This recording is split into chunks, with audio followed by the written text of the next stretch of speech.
You're listening to SM Media, the #1 place for exclusive content.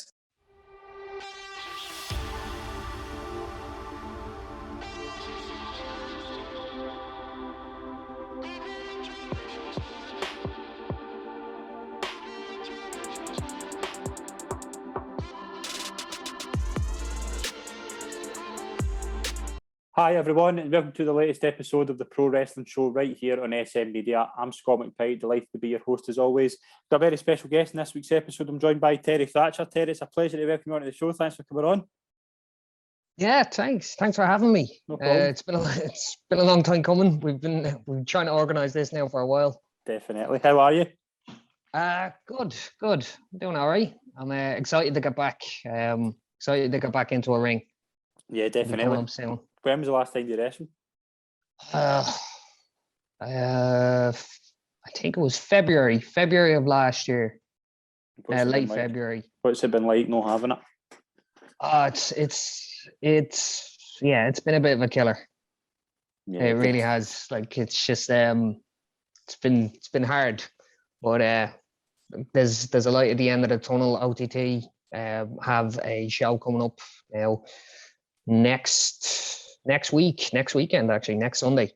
Our fourth show now in a long time.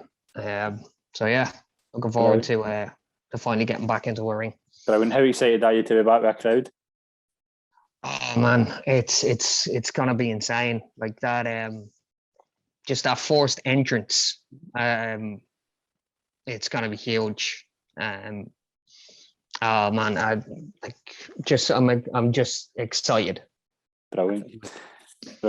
Talk about when you first get the bug for wrestling. Like when did it first become a part of your life? Well, I come from a big family. I am the seventh of 8 kids. So I've got plenty of older siblings. My elder brothers and my sisters were big into wrestling, and so it was I had no option in it. I was going to be watching wrestling when you're that low on the totem pole, then like you're watching whatever they're watching, and just so happens that they were all into wrestling before I came on the scene anyway. So they were big into it. So I think I think like some of my earliest memories are of either watching or messing around and somehow wrestling related. Mm-hmm. Who were some of your heroes growing up? I was a massive Ultimate Warrior fan. Right. When I first got into wrestling. Like I used to do the usual kid things, like I'd steal my ma's makeup and paint on the warrior face, and like I went through a phase there where I refused to answer to my own name. I would only answer to Ultimate Warrior, which is it was a lot more adorable because I couldn't pronounce my R's, so it was Ultimate Warrior. So that was a big phase. I was also big into the Bushwhackers as well, but of course I was a 3-year-old. These 2 lads walking around licking people's heads, like that's that's right up my alley when I was a kid. Brilliant. When did you kind of first get the idea that you could do it? I'd always been messing around with my brothers and with some of the kids around my area and stuff. So I think it wasn't until until kind of the mid-90s when the smaller wrestlers started coming in, where I really started kind of thinking that maybe this is something that I could do. Like someone like 1-2-3 Kid, when he came along, it was like, oh, okay, like he was a smaller guy, so I was like, I could maybe see myself actually doing something like this, especially because like he was doing he would have all the kicks in his offense as well, and like we were big into all of our action movies, like Bruce Lee and Van Damme and stuff like that. So like that was it was again right up my street. And I after kind of getting the bug for for it, and then kind of thinking that maybe kind of formulating a plan to move to Canada when I was like 18 or whatever, because of an auntie who lives over there. So it's like, yeah, grand, I'll move to Canada and I'll go train in the dungeon. And yeah, like this is it. Like that's my life planned out in front of me now. Yeah, as I got older, I realized that there's a lot more than just like, packing up your bags and moving off to Canada. Definitely. What was your training days like in wrestling school? What was your memories of their days? I started training, I think I was about 17. I found out that there was schools over here. Which was, it was a complete shock that there was actually wrestling happening in this country. I stumbled across some flyers for some local shows, and I ended up going to some of them and talking to some of the wrestlers during intermission, and they're telling me that, like, oh yeah, we've got a skill. Here's some information. And this would have been kind of mid 2000s. So like the internet was fairly scarce, and especially in my house, because we were like super poor. So like we didn't have like internet access or anything like that. So it was kind of word of mouth that I found out about any of the skills. I eventually went down to the IWW gym, the Irish Whip Wrestling Gym, and started from there. I had a bit of a bump at first, a bit of a bump on the road, because I went down the first time, and I was like, okay, this is gonna be cool. And the only information that I had was that it's like €10 per class. So I went down, I had my bus fare, my train fare there and back, and then I had my €10 for the class. But then when I get there, I found out that it's like also €60 for insurance. So I'd made my way out and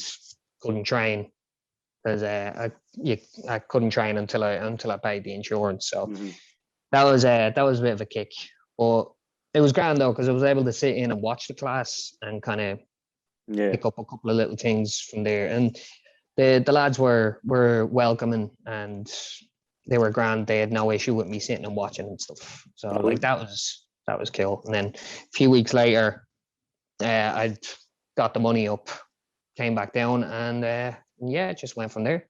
Do you remember your first match? My very first match was, I think, 2006, thereabouts. Yeah, I think it was early 2006. It was against a guy called Ballymum Bruiser.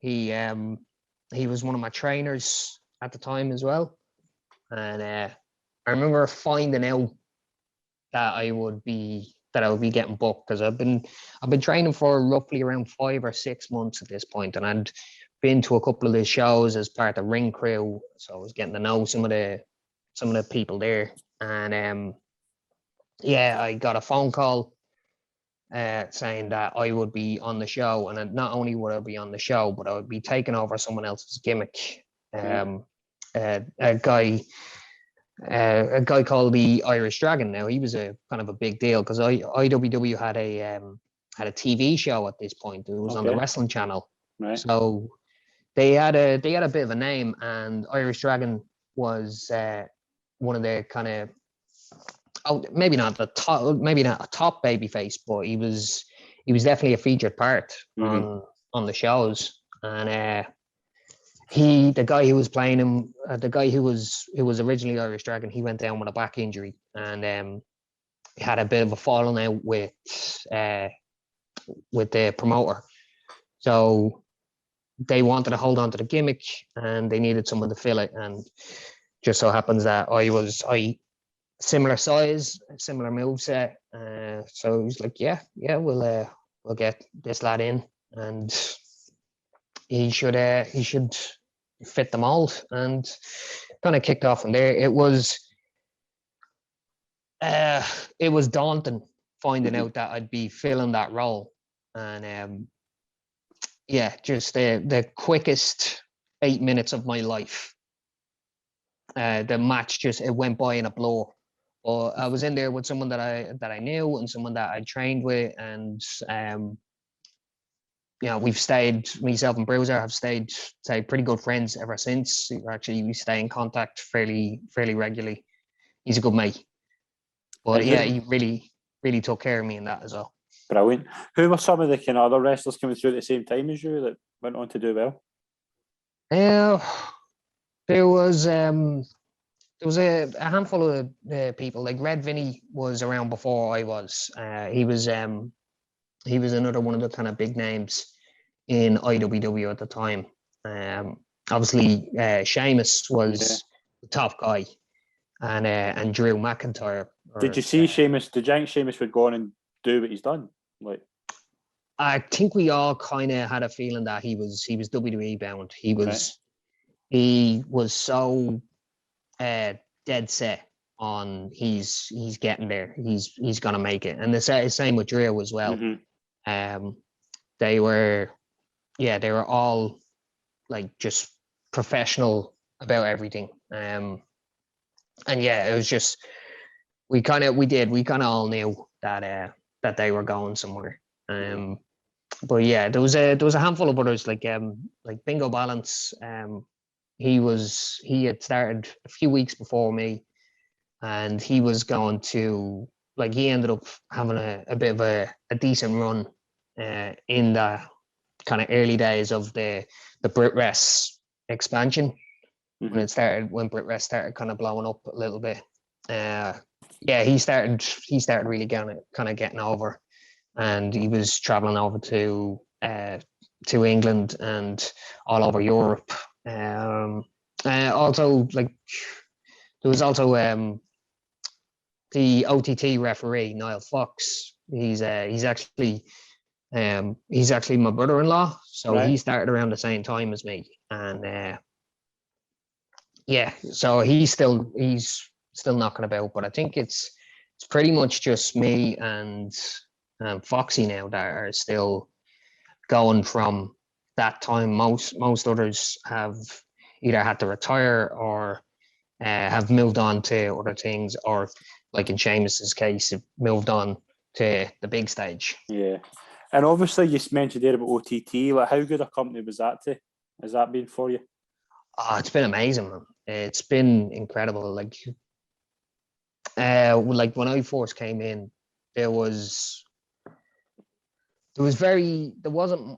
a massive scene at all. Like it was like IWW, as I said, they had their TV show, but not everybody was getting on the TV show. Mm-hmm. And it was a bit infrequent.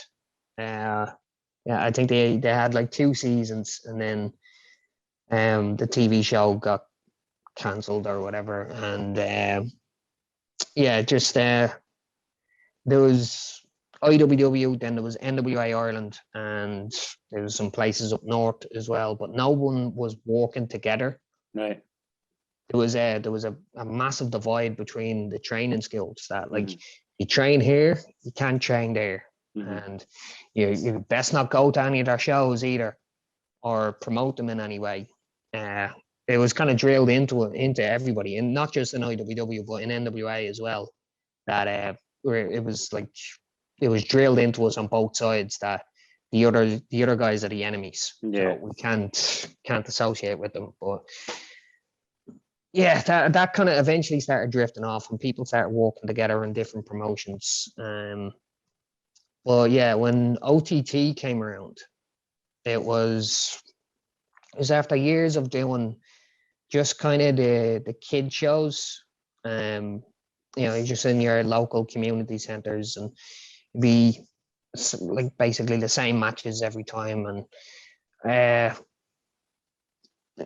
we'd there was a few little sparks. Like I was in a place called DCW, and that was the first kind of attempt at an over 18s product right over here. Like I know Joe Cabray, the owner of OTT, he did some kind of hardcore stuff in another promotion, NLW, and that had been doing pretty well, but that it didn't last, and then kind of came back, and there's a massive history with that with NLW, but yeah, the ECW tried to do an over 18s product, but they never specifically advertised that as over 18s. So they'd be having like full on families sitting in the front row while they're like, the guys are coming out and they're putting these promos that are just like littered with courses and just doing just angles and stuff like that, that it just wouldn't have been appropriate for a kid show. But they never specifically advertised that as over 18, so it didn't last. But when Joe came back, he was signed to NXT. Yeah. He ended up getting a few concussions and had to was let go. So when he came back, he had all this knowledge that he picked up over there. So he came back, he started taking bookings again and started really noticing how dangerous the Irish scene was, because nobody was looking after each other. No one was paying attention to the safety of the wrestlers, and he decided that he was going to start up his own promotion. And he'd had plenty of experience with he had a different promotion called AWR, American Wrestling Rampage. They traveled all over Europe with some of the bigger names from like ex-WWE and WCW wrestlers. So he'd plenty of experience in promotion. And once he came back, before he left for NXT, we'd done a few specifically over 18 shows in pubs and stuff, and they were a big hit and everybody seemed to like them. But again, they were specifically marketed for over 18s. Yeah. So like it made sense. And yeah, around that time, it was 2014. There was a lot of people, a lot of wrestling fans who were tired of going to the local community shows. And like even in as far as like watching WWE or and obviously there's still a lot of it today as well, where they're just the lapsed fans, the Attitude Era fans. Yeah, they didn't have a product. They didn't have something that they wanted to watch. And so Joe and a guy called Lenny Hanna, he was running a promotion called Mainstage Wrestling. That's where I was training at the time. And Mainstage were running the family shows, and then they got together and decided that they would start up. It was kind of like a separate branch called OTT, and that's where it started. And he found a perfect venue in the Tivoli Theatre, which unfortunately is no longer there. And yeah, it just the shows really caught on, and the lapsed fans, they started coming back, and it just kind of it snowballed from there, that the matches were getting really good, the characters were getting really good, and then the combination of all of that, and then this rabid fan base as well, is really, really loud, vocal, rowdy crowds really kind of made up for it as well. It just perfect little combination. And again, with that venue, with the Tivoli, when everything is just so squashed in and it's so tight, and it's like grungy and underground, that it was a perfect scenario for a promotion like that to kick off. Yeah, definitely. You obviously in OTT had a good rivalry with Mark Haskins. Has that been kind of one of the highlights of your career? Absolutely. Like I'm still like, in some ways, I'm still kind of like almost in kind of disbelief that like, wow, I and not just have a match here, like a match with a guy the caliber of Mark Haskins, but I got to have a full on run with him and a rivalry, and like getting like the promo videos made about us and stuff like that, and like having someone as talented as Sean Ryan, it was like he's doing loads for WWE now, and have him making like a promo package for me and Haskins. It was so incredible, and of course, like just being in the ring with someone on his level, he's just he's amazing in the ring, and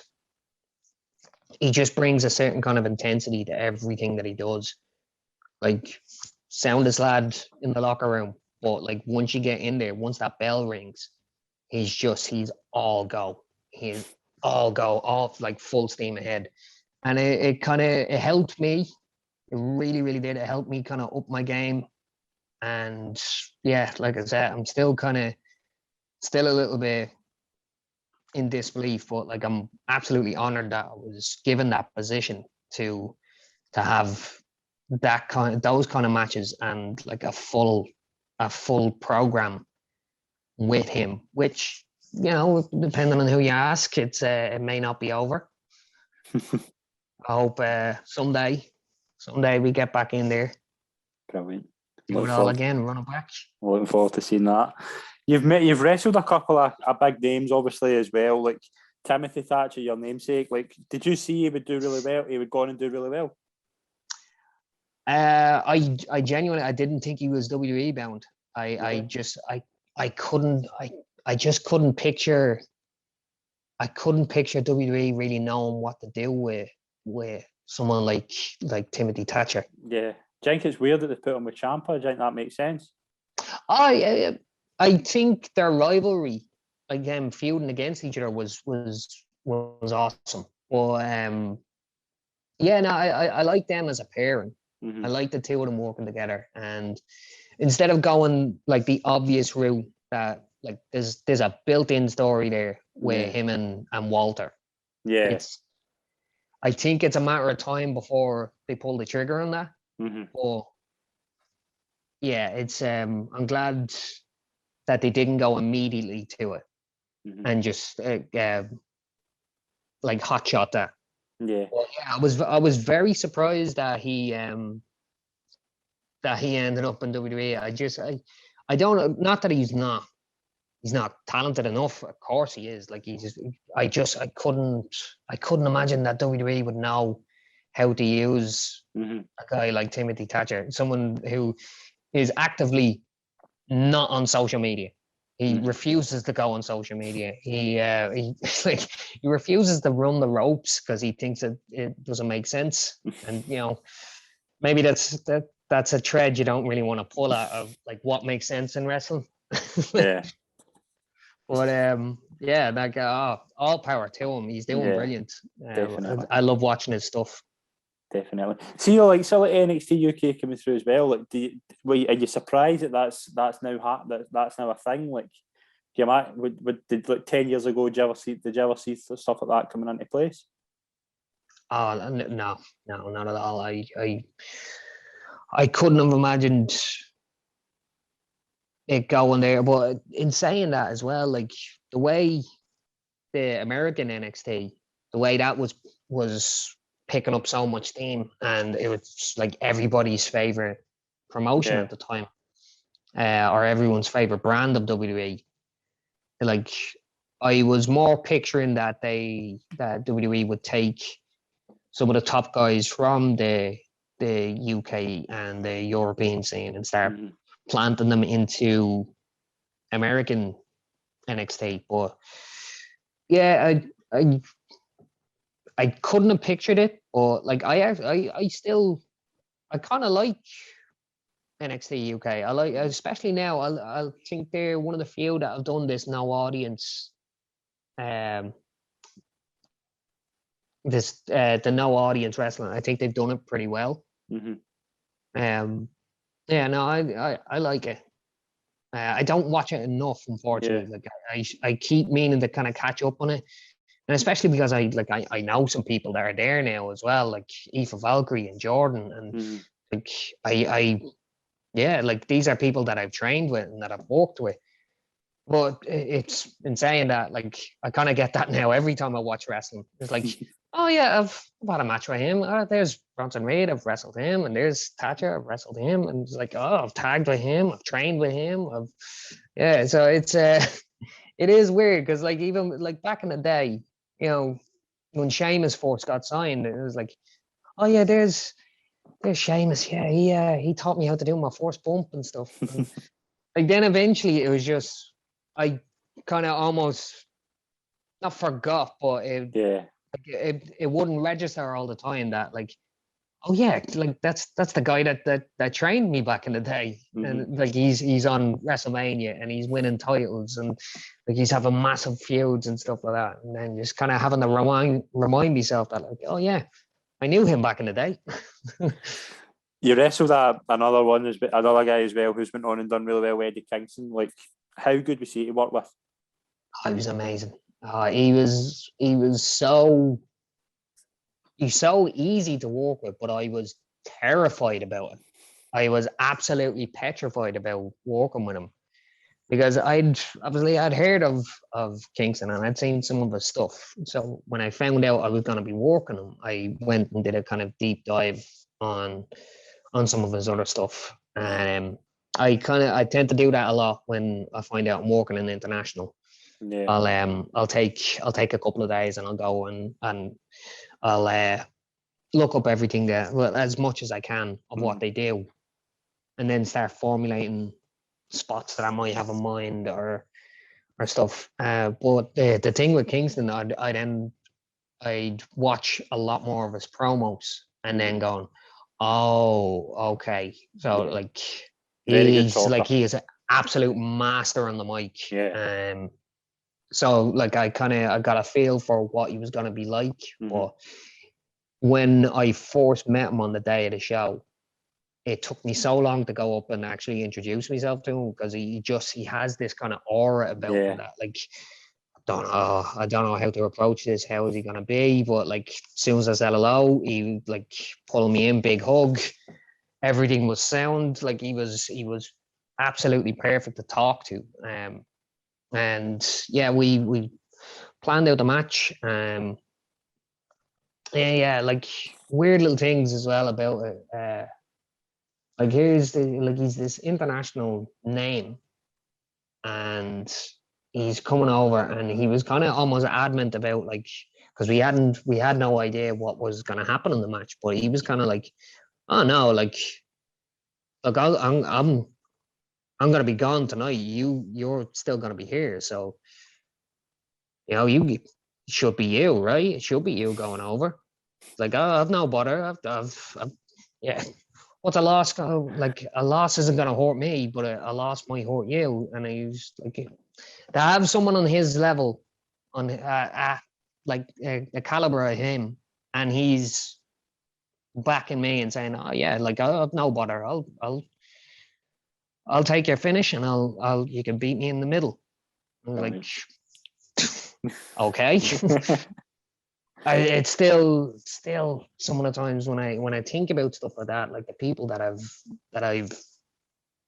been in the ring with and then went over on as well. It's like I have a hard time kind of coming to terms with someone that like when I'm told, okay, you're gonna have this match and you're gonna go over on such and such. It's like, oh, are you sure you want to do that?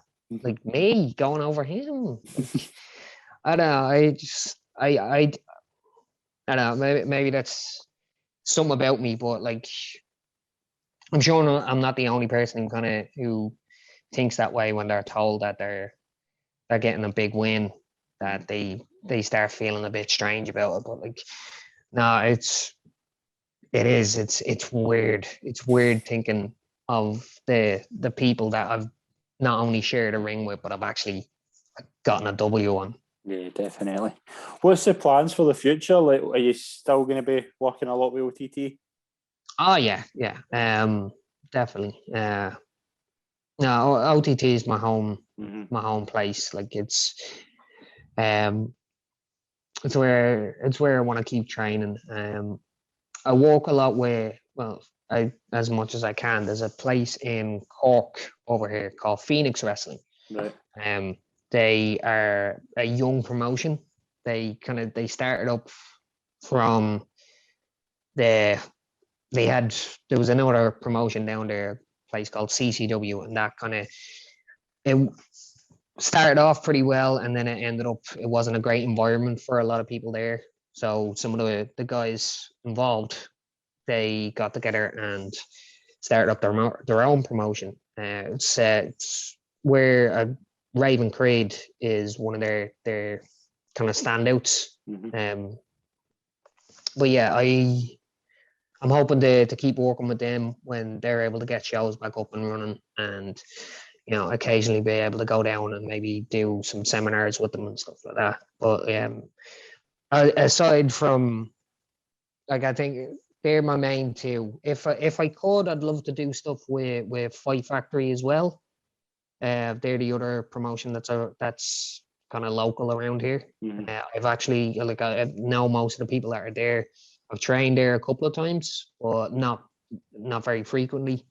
I would ideally, it'd be nice to have one match under my belt for Fight Factory, at least one. But we'll see how things go. But yeah, there's a few other promotions up the north of Ireland that maybe see if I can get my foot in the door up there as well. But mainly it's OTT and Phoenix are my main two. Brilliant. Really, really excited to see you going forward. Are you all right closing some quick fire questions, Terry? Oh, of course. Brilliant. Who would you say would be your dream opponent? Dream opponent. Sugar. Darby Allin. Right. Good answer. Brilliant. What is it about you? You like just his athleticism? Yeah, it's just I think there's a bit of a likeness there, and like he'll take some crazy bumps, and when the mood's right, so will I. Brilliant. Favorite match you've ever had? Me versus Haskins, Contenders 14, I think it was. That was the one with the double switch and the cash in. I don't think I've ever been better in the ring than that night. Brilliant. Favorite match you've ever seen? Probably my favorite match I've ever seen live was actually also at a Contender show. It was Shane Strickland and Jordan Devlin had a main event match on one of the early Contenders, and I'd never seen Strickland before that, and I was instantly a fan. Like from the second he made his entrance, just because banger of a tune, and I've just the dude has like just the most incredible amount of swagger I've ever seen one human being have. They like a funny little bit in it where they, I don't know, someone in the crowd was saying something to Strickland, so he went out and took his chair off of him and wouldn't give it back to him until he apologized. And you see weird little stuff like that, and completely kind of improvising, and Jordan's like just standing back and just letting this happen, and like, yeah, okay, you know what, we're the main event, we can go as long as we want, so you take your time. But yeah, and then once the match kind of kicked into full gear, I remember we were sitting upstairs watching it from like a kind of balcony seat, and just everyone, the whole locker room was up there watching it and just absolutely losing our minds watching it. It was so good. Brilliant. WWE or AEW? WWE. I haven't watched enough of AEW, and I was born and raised on WWE, so it has to be that. Yeah. Best wrestler in the world right now? Right now, AJ Styles. Yeah, I'd agree with that, definitely. 4 people you would start a faction with? I've actually genuinely been thinking about this. Like there's a few guys over here. A guy called Alex Grayson, a guy called Danny Cross, and I don't think Fran has a last name. Fran is they're all trainees with OTT.